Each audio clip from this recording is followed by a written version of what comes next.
اگر آپ ریزسٹنس پر آئیں تو آپ بہت کچھ کر سکتے ہیں۔ دوسری طرف آپ حال دیکھ لیجئے پیپلز پارٹی کا، 15 سال سے سندھ میں اقتدار کے مزے لوٹ رہی ہے۔ P D M one government میں بلاول صاحب نہا دھو کر وزیر خارجہ بھی بن گئے، شہری رحمان بھی وزیر بن گئی، اور بھی کئی وزیر بن گئے۔ انہوں نے 1 سال وزارتوں کے اقتدار کے مزے بھی لوٹے، ابھی بھی یہ سارے آئینی عہدے لے کر بیٹھے ہوئے ہیں۔ صدر پاکستان بھی پیپلز پارٹی کا ہے، لیکن کتنی ارریلیونٹ جماعت ہے آج پاکستان کی سیاست میں۔ مجھے نہیں یاد پڑتا کہ میرے پاس کبھی کوئی ٹاپک بھی ہوا ہے پیپلز پارٹی کو ڈسکس کرنے کے لیے۔ پیپلز پارٹی کا گیسٹ اگر کسی پروگرام میں نہ آئے تو خیر ہے، آپ میرے کہنے پر ذرا میجر ٹی وی چینلز کو دیکھیے گا، 1 مہینے کے پروگرامز یوٹیوب پہ نکال کر دیکھ لیجئے، کتنوں میں آپ کو پیپلز پارٹی کا کوئی گیسٹ نظر آتا ہے۔ مین اسٹریم ٹی وی چینلز پر بھی کوئی نہیں لیتا، کیونکہ ان کو معلوم ہے کہ سیاست میں ان کی اوقات کیا رہ گئی ہے۔ آج میں دیکھ رہا تھا پیپلز پارٹی کی سی ای سی کا اجلاس تھا، مجھے ہنسی بھی بڑی سخت آئی اس پہ۔ سی ای سی کا اجلاس تھا جناب والا، تو اس میں خبر کیا چلوائی گی؟ اراکین کی اکثریت کی نون لیگ کی حکومت چھوڑنے کے حق میں دلائل۔ اراکین کی اکثریت چاہتی ہے کہ نون لیگ کے ساتھ اتحاد پیپلز پارٹی کے ساتھ کو تباہ کر رہا ہے، جانتی ہے۔ اراکین کی اکثریت نے فوری طور پر حکومتی اتحاد سے نکلنے کی رائے دے دی۔ نون لیگ پیپلز پارٹی کی رائے کو اہمیت نہیں دے دی۔ ذرائع اگر اتحاد میں رہے تو عوام میں کیسے جائیں گے آپ؟ ویسے بھی نہیں جا سکتے۔ نون لیگ کے ساتھ اتحاد میں رہ کر ان کے غلطیوں میں شریک ہو رہے ہیں، یہ غلطیاں ساری آپ کی بھی ہیں جناب والا۔ بلاول صاحب، جیسے کہ میں نے صبح کہا تھا، you're only a tool, you're as good a tool as you are needed, as and when you are required, you are used and then you are thrown away۔ آپ ہر غلطی میں قصوروار ٹھہرائے نہیں جا رہے، آپ ان کے ہر گناہ میں شامل ہیں، اور یہ آپ کے لیے گناہ بے لذت نہیں، آپ اس کے پورے مزے لے رہے ہیں، آپ پوری قیمتیں وصول کر رہے ہیں۔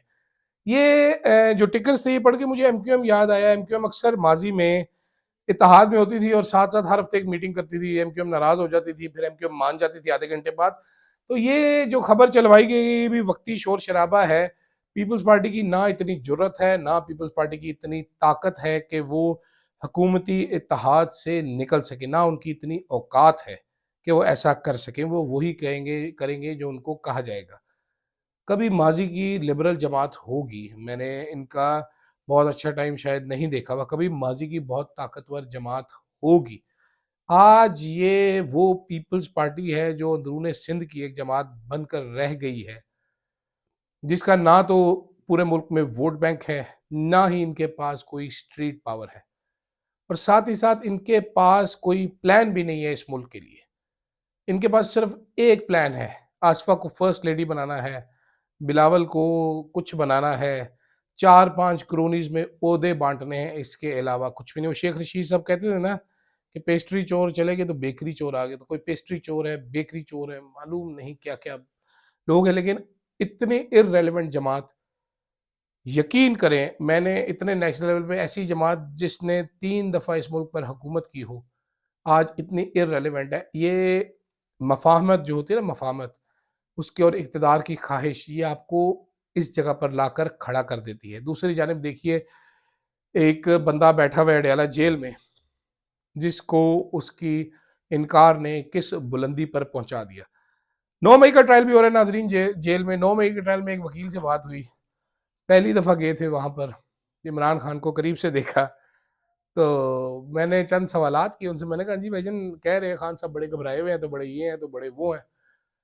تو انہوں نے کہا یار وہ بات پہ وہ جج کی طرف اشارہ کر کے کہتے تھے یہ ٹاؤٹ ہے، اس نے کیا کر لینا ہے، یہ کون سا کیس صحیح سنے گا، جو مرضی بول دو، اس نے سزا ہی سنانی ہے۔ کہتے وہ ایسے وہاں پر گھوم رہا تھا کراؤڈ سے، وہ جو لوگ آئے ہوئے تھے ان سے ایسے مل رہا تھا جیسے اس کا اپنا گھر ہے، کوئی ٹینشن نہیں تھی، وہ لوگوں کو لیکچر دے رہا تھا جمہوریت پہ۔ بہت ساری باتیں مجھے پتا ہے۔ صبح آپ کو 26 نومبر کا واقعہ بتاؤں گا، اور پچھلی بار میں طلال چودھری صاحب کا بھول گیا تھا، وہ بھی صبح سویرے کرتے ہیں۔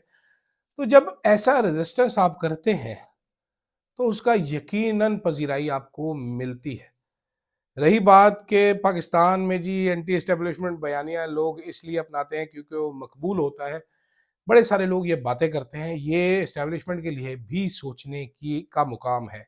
صرف اتنا ہی کہوں گا، اس سے زیادہ کچھ نہیں کہوں گا، کہ آپ ضرور سوچئے کہ آپ کے خلاف بات کرنے والا مقبول آخر کیوں ہوتا ہے، اس پر ضرور سوچئے گا۔ فی الحال کے لیے ناظرین اتنا ہی، اجازت دیجیے گا، اللہ حافظ۔